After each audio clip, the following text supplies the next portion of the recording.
how do we model this when we're communicating to people? And there's when we're talking to people, that's one thing. When we're communicating, there's a whole like can't remember the exact stat, but it's like 80% or more of how we communicate is body language and what we do as opposed to what we say. But if we're modeling good behavior and good leadership and the values that we want in our organization, there's 4 questions you should ask yourself. As number one is, what do I talk about? So if you want to build an organization of excellence, then you should talk about excellence. You shouldn't be telling stories about things that went wrong necessarily all the time. You need to demonstrate the model, the effect that you want to have on people. So you want to talk, if you're moving through a change model into the future, then we need to talk about what the future is going to look like and how we're going to get there. Not about all of the work that has to happen along the way.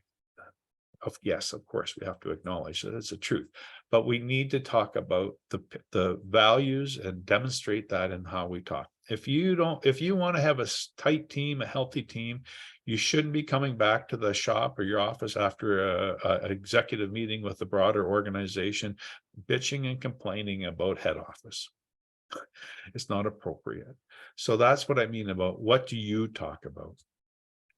If you always talk about yourself, what do people think? Well, you have a problem. If you talk about the team and what the team has done, and to talk about what we have accomplished, not what I have done. There's that model of when something goes wrong, I am responsible, but when something goes well, we are responsible. The other thing is, what do you do? Like, how do you conduct yourself? Do you walk through the office calm and relaxed with your head up and say good morning to people and stop and check in on how their kids are doing? So that demonstrates another lesson to everybody. I remember one time I was still in the service, and we were walking across an open area, some grass, I think, and there was some litter laying about. And the major, I think he was a major, doesn't matter. The major was walking beside me, and he goes, "Oh, this is getting a little shabby out here. We have to do something." She gets this. My response as a sergeant major was, "Well, don't worry about it, sir. I'll get some soldiers out here this afternoon, and we'll get this cleaned up."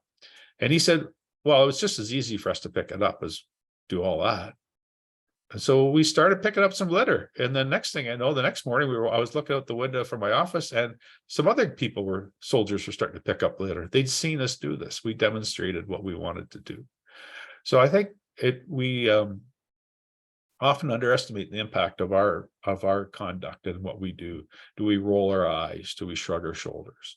We have to be careful. And what do you defend?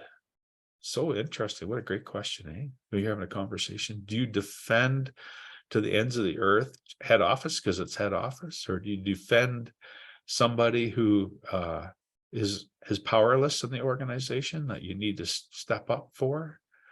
And so that's kind of intriguing sort of aspect of all this. So that when you're talking, are you actually defending the people that you're working with, or are you talking over them and about them? I've spoken to this a few times in past too, is that, we used to run a medical equipment loan program, and it was, a lot of bathing aids and mobility and that kind of stuff for people convalescing or in hospice. And a lot of the jobs that those people were doing was actually pretty, not miserable. That's not fair to them, but it was actually literally wiping the poop off of equipment and scrubbing things and fixing things. And they were the least, well, at the bottom of the pay scale generally in the organization. And I invested a lot of time talking about how important they were to the organization, how important they were to the mission and what they were doing, to not necessarily defend them, but to demonstrate that these people are important. And when I started talking about them in that way, our customer service rates went through the roof. And other things that were immediately demonstrated about success, because I would defend these people, not the people who were picking on them, but I would stick up for them quite a bit. And the other one is, what do you recognize? Do you spend all of your time acknowledging and recognizing problematic behavior, or do you recognize good behavior? If you demonstrate that you recognize good behavior, people will move to that point.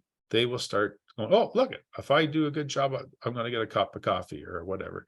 But if you're always working with the people that are problematic in your organization, just like our kids, if you have a problematic child in your family and you spend all your time working with the person with the issues and then sometimes it's legitimate needs, your other children will start acting up because they see the attention is going over there and I want attention. And it's not quite as simple with adults, but there's an analogy and equivalency there that we have to think about.